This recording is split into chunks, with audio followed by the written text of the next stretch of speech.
नागपूर येथील दीक्षाभूमीमध्ये पार्किंगची मागणी नसतानाही ट्रस्टींनी त्याचा घाट घातला असल्याचा आरोप वंचित बहुजन आघाडीचे नेते प्रकाश आंबेडकर यांनी केला आहे। या विरोधात जनता उतरली असून ट्रस्टींनी लोकांच्या भावनांशी खेळू नये असा सल्लाही आंबेडकर यांनी दिला।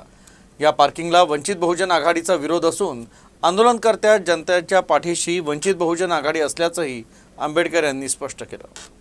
दीक्षाभूमीवरती पार्किंग ज्यावेळेस होणार असं जाहीर झालं तिथपासून लोकांनी विरोध करायला सुरुवात केली। लोकांचा विरोध लक्षात घेता ट्रस्टींनी हे कामकाज केलं नको पाहिजे होतं, पण विरोध करूनही त्यांनी बांधकाम सुरुवात केलंय। आज आपल्याला असं दिसतंय की नागपूरमध्ये मोठ्या प्रमाणात दीक्षाभूमीवरती आंदोलन चाललेलं आहे आणि ते कामकाज थांबवण्याचा भाग चाललेला आहे। ट्रस्टीजना विचारलं पाहिजे की तुम्ही लोकांच्या भावनेशी का खेळताय।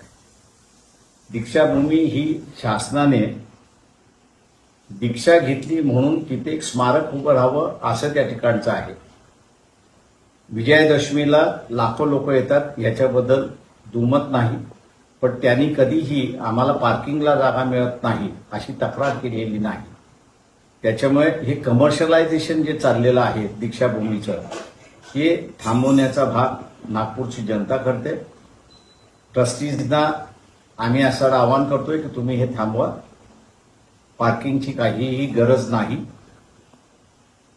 आपण थांबवलं नाही तर लोक आपल्या विरोधात जातील एवढं फक्त त्यांनी लक्षात घ्यावं। वंचित बहुजन आघाडी हे आंदोलन करण्याच्या पाठीमागे आहे।